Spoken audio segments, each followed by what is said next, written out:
সাবধানে যাইও মামা। তুমি যাচ্ছ ওই যে ফুটো হবে না কিন্তু চাকা।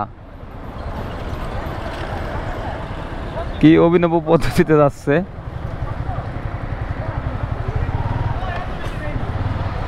এখান তো ঢোকা নিষেধ মামা, তুমি ঢুকতেছো? হ্যাঁ তাহলে তোমরা এখান থেকে তো ঢোকা নিষেধ, ঢুকো কেন তুমি? হ্যাঁ আজকে ফাঁকা কিন্তু দেখতে তো ঢোকা নিষেধ। সোজাভাবে আসতা তাহলে তো ফুটে হয়ে যেত চাকা। না না না বলতেছে এদিক দিয়ে তো রিক্সা আসা নিষেধ।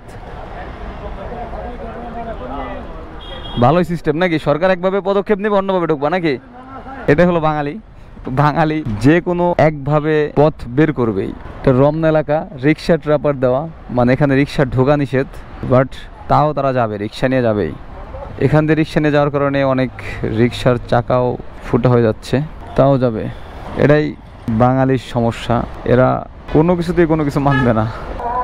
ট্রাপারের দুইটাই চাকা চলে গেছে, এখান দিয়ে যাওয়া নিষেধ তারপরও যাচ্ছে। মামা তুমি এই রাস্তায় আগে আসো নাই না? আসো নাই দেখা, ওইগুলো হলো রিক্সা ট্রাপার। ওইগুলোতে মনে করো আরো আছে, অনেক জায়গায় আছে ঢাকার বিভিন্ন জায়গায়, যেখানে মনে করো রিক্সা ঢুকতে দিবে না সেই সব জায়গায় এটা লাগানো হয়েছে। মানে ওখানে বিএবি এলাকা, ওইসব এলাকায় রিক্সা ঢোকা যাবে না, এর জন্য এগুলো লাগানো। এগুলো দেখলে সাবধানে আর কি যাবা নাই। ও এর জন্য আর কি, নামার পরে সুন্দরভাবে বাঁকা করে আসতে হবে, যাতে চাকা যাতে খাদে না পড়ে। খাদে পড়লেই 80 টাকা ভাড়া নিয়ে এসছেন তো, 2 জায়গায় গেছে না? ঠিক করতে কত টাকা লাগবে? 100 টাকা লাগবে, তাহলে তো লস। ভাড়া মারতেও তো পারবেন না, তাই না? সময় লাগে কেমন? অনেক সময় লাগে। আচ্ছা এই যে এখানে আছে ওই বিকারুন্নেসানুন স্কুল অ্যান্ড কলেজের সামনে আছে, হ্যাঁ রিক্সা সামনে মনে আছে, একটু সামনে গেলে ওই বাজারের মধ্যে জিজ্ঞাসা করলে পাবেন।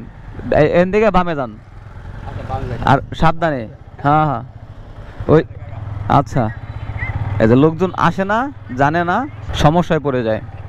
আসলে রিক্সাওয়ালা আমাদেরও দোষ দিচ্ছে না, আর গভর্নমেন্টেরও দোষ নেই। গভর্নমেন্ট ভালো কিছু চিন্তা করে হয়তো এটা করেছে। যাক, কপালে যার দুর্ভোগ আছে সে তো দুর্ভোগের মধ্যে পড়বেই। যে জানে না সে চালায় চলে যায়, মনে করে চলে যাবে, বাট আসলে তো যাওয়া যায় না। তবে একটু লক্ষ্য রাখতে হয় যে আসলে ট্রাপারটা দেওয়া যেহেতু প্রবলেম হতেই পারে।